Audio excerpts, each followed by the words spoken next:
comum de Portugal e do Brasil vai ser falada sem preconceitos no novo programa da RTP2, em coprodução com a TV Cultura do Brasil. Lá e cá, abre portas a uma outra proximidade entre dois países irmãos que falam a mesma língua, mas que desconhecem muito do passado e continuam agarrados a clichês. Lá e cá tem 13 episódios, estreia a 25 de Abril, em simultâneo nos dois lados do Atlântico. Paulo Marcum e Carlos Fino são jornalistas que trabalharam em conjunto tão complexa matéria. Não há caravelas nesta aventura de dois jornalistas. Paulo Marcum e Carlos Fino viajam no destino que a história juntou. Brasil e Portugal, lá e cá, o que sabemos uns dos outros. Para a gente tem uma coisa, quando vem a primeira vez, que é no sentido curioso de descobrimento, né? A gente, as margens do Tejo. Eu tive essa sensação de estar a um espelho que não me refletia inteiramente. Era eu e não era eu ao mesmo tempo. Os brasileiros adoram a cultura portuguesa.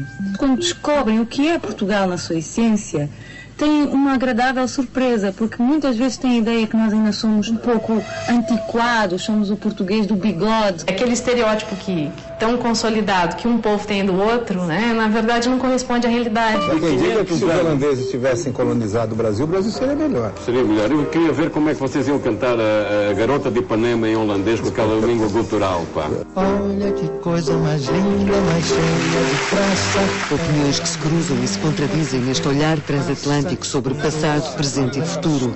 Com os portugueses que vivem lá e os brasileiros que vivem cá, esta série de 13 programas reaproxima países irmãos há mais de 500 anos. Como diria o Chico Buarque de Holanda, o Brasil ainda vai ser um imenso Portugal.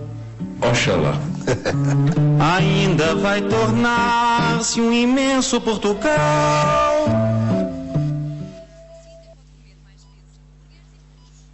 O jornalista Carlos Fino, atualmente conselheiro de imprensa da Embaixada Portuguesa em Brasília, é convidado no Jornal 2. Boa noite, Carlos. É um prazer ter-te aqui no Jornal 2, este jornal que tu tão bem conheces.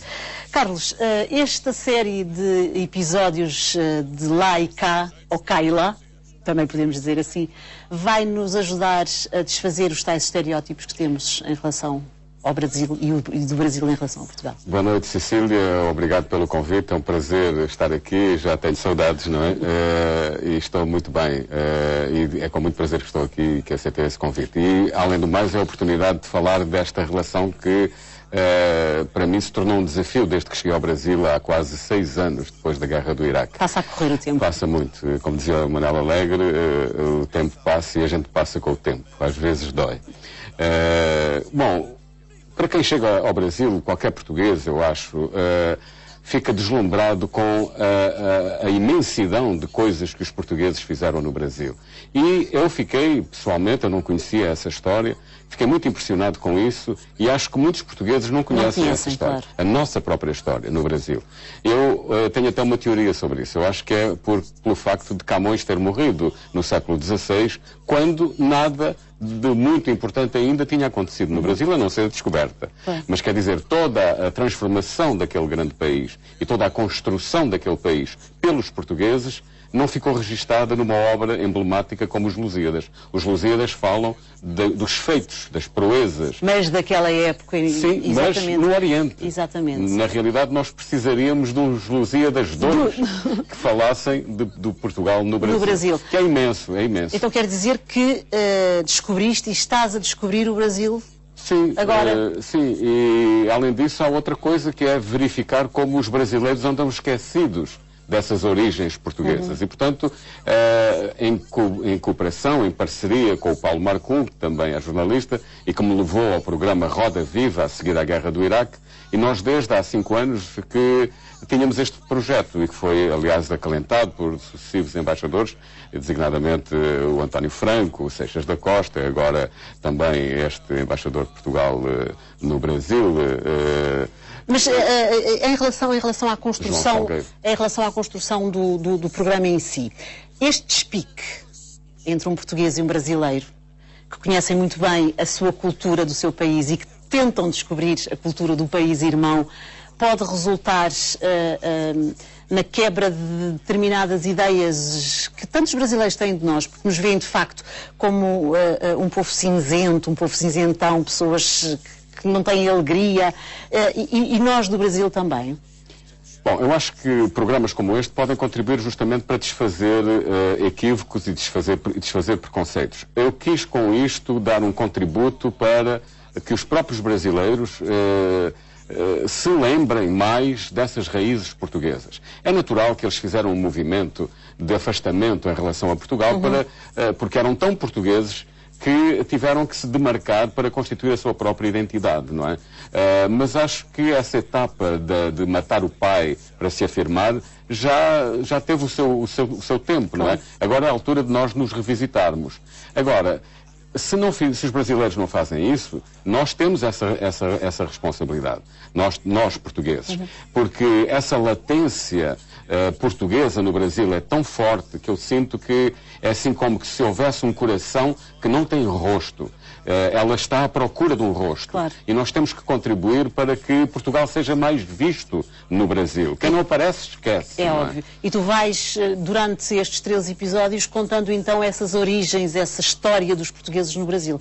Também para que nós possamos saber aqui, porque desconhecemos grande parte de nomes e de feitos de portugueses do outro lado do Atlântico, também para que possamos saber um pouco mais da nossa história. É enorme, é enorme. E a gente fica espantado, porque é desde os chamados degradados que chegaram e que tiveram que fazer alianças com os índios e que se misturaram com os índios, dando origem aos brasileiros, que são mestiços, não é? Depois a escravatura negra, a população de origem africana, com a qual também nos misturamos, a fundação das grandes cidades, Salvador, Rio de Janeiro, Natal, Rio Grande do Norte, Rio Grande do Sul, Macapá, Campo Grande, tudo é... Eu vi outro dia um livro sobre o património histórico brasileiro, que é reconhecido como património da humanidade pela Unesco, não é? São 12 ou 13 coisas. 3 são belezas naturais, paisagem. Claro. Uma é Brasília, por causa do Niemeyer e do Lúcio Costa, e as outras 9 são todas portuguesas. Património português, histórico, de origem histórica, património arquitetónico, além do património material, não é? Que está expresso na língua, e tu sentiste, nos costumes, é imenso. Nas conversas que foste tendo, no trabalho que foste desenvolvendo para este programa, sentiste receptividade dos brasileiros para perceberem também eles esse lado da história, uma vez que eles afastaram o lado por português? vezes há uma certa resistência, porque da nossa parte também não pode haver só a atitude narcísica de pensar que o Brasil é outro Portugal. Não. A alma portuguesa está projetada do outro lado do Atlântico, mas aquilo é um país diferente. É um país onde tem uma população índia, teve uma população negra muito acentuada que não existe em Portugal e, no final do século XIX, princípio do século XX, teve grandes ondas de imigração europeias e japonesas. Portanto, os polacos no sul do Brasil, a colonização é muito alemã. E isso dá um perfil completamente diferente ao sul do Brasil. Embora também no sul do Brasil vamos encontrar populações de origem portuguesa, designadamente açoriana. Então, eles, quando confrontados com isso, por vezes eles se surpreendem, até quando viajam aqui e descobrem que, afinal, a língua que falam tem uma origem, que os costumes que têm uma origem. Para eles é uma redescoberta, a perceberem-se que muita coisa tem origem em Portugal. Aí. Carlos, tu estás atualmente com outras funções. O bichinho do jornalismo, obviamente, está sempre presente, não é? Sim, como se viu nesta série. Mataste saudades do trabalho para televisão e em televisão com... Sim, bastante, quer dizer, eu acho que consegui, enfim, encontrar uma maneira de voltar um pouco, embora eu estou no programa como conselheiro de imprensa da Embaixada e não como jornalista. Claro. Eu, aliás, por lei portuguesa, não posso exercer essa profissão. Eu limitei-me a corresponder a um convite da TV Cultura para participar em debates, na qualidade de conselheiro, e isso é expresso nos programas. Portanto, eu não fiz propriamente jornalismo, não fui fazer reportagem, não fui fazer entrevista. Mas fizeste televisão. Mas ao participar em debates, aproximei-me um pouco, voltei a respirar o espírito do jornalismo. Esta experiência como conselheiro de imprensa? Bom, é instigante, como dizem no Brasil.